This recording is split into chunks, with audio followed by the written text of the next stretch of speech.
प्रेम से बोलिए शंकर भगवान की जय। और प्रेम से बोलिए मैया भवानी की जय। प्रेम से बोलिए कार्तिक गणेश की जय।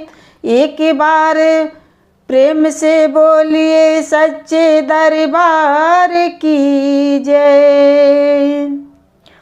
नमस्ते, प्रणाम। सुनाना मेरा चैनल पे आप सभी भाई बहनों का दिल से स्वागत है। आप लोगों के लिए बहुत ही सुंदर, बहुत ही प्यारा शिव जी का शिव चर्चा गीत लेकर आई हूँ। आप लोग पूरा भजन को सुनिएगा और सुनकर आप लोग कमेंट बॉक्स में ज़रूर बताइएगा आप लोगों को हमारा ये भजन गीत कैसा लगा। चलिए सुनाते हैं। बाजवला ये भोला हो, बाजवला ये भोला, तजटवा खोल के डमरुआ बजवला ये भोला, जटवा खोल के डमरुआ बजवला ये भोला। बजवला ये भोला हो, बजवला ये भोला, जटवा खोल के डमरुआ बजवला ये भोला, जटवा खोल के डमरुआ बजवला ये भोला। पहिला डमरुआ जाके मैहर में बजवला, पहिला डमरुआ जाके मैहर में बजवला, मैहर में बजवला हो, मैहर में बजवला। पहिला डमरुआ जाके मैहर में बजवला, मैहर मैया कहिया हर सबला ये भोला, जटवा खोल के डमरुआ बजवला ये भोला, जटवा खोल के डमरुआ बजवला ये भोला। बजवला ये भोला हो, बजवला ये भोला, जटवा खोल के डमरुआ बजवला ये भोला, जटवा खोल के डमरुआ बजवला ये भोला।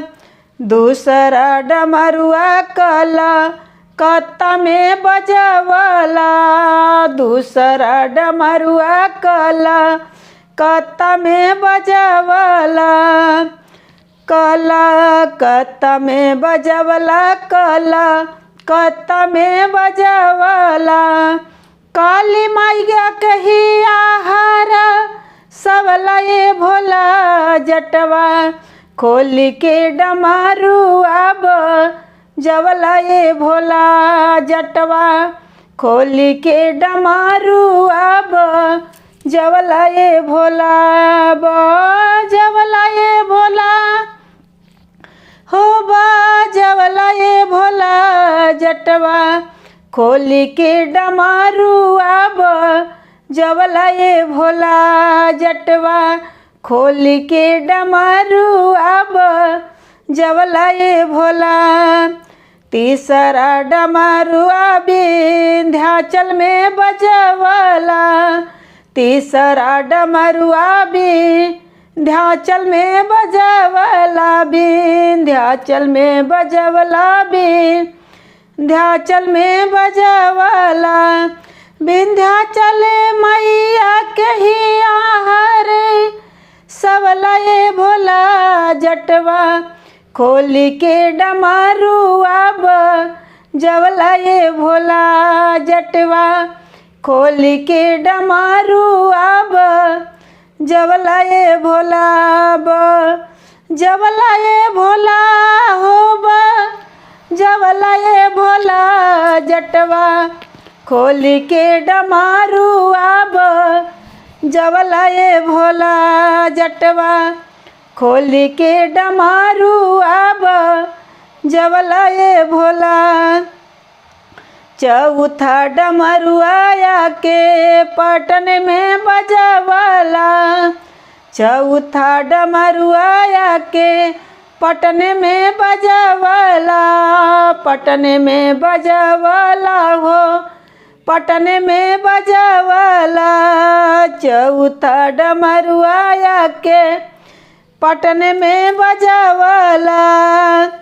पाटन देवी के ही आहर सबला ये भोला जटवा खोल के डमरुआ जवला ये भोला जटवा खोल के डमरुआ जवला ये भोला जटवा खोल के डमरुआ जवला ये भोला। पांचवा डमरुआ हिमाचल में बजावला।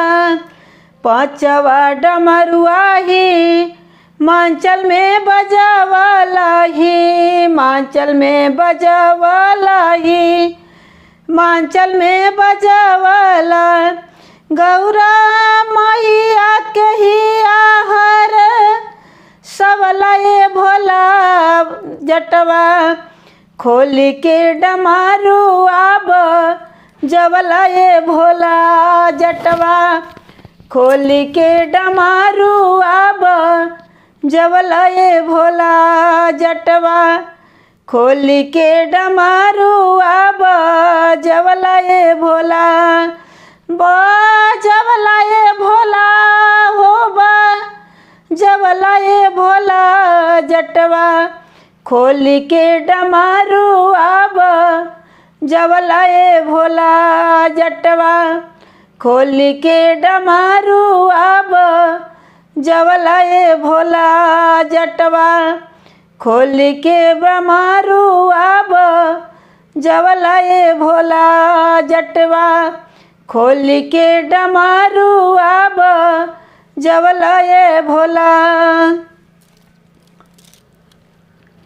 हमारा ये शिव चाचा भजन गीत आप लोगों को कैसा लगा? अगर आप लोगों को अच्छा लगा हो तो लाइक सब्सक्राइब शेयर कमेंट और बेल आइकन दबाना मत भूलिएगा, क्योंकि आप लोगों को अगला नोटिफिकेशन हमारा मिलता रहेगा। और मिलते हैं ऐसे ही नेक्स्ट वीडियो में। राधे राधे, हर हर महादेव।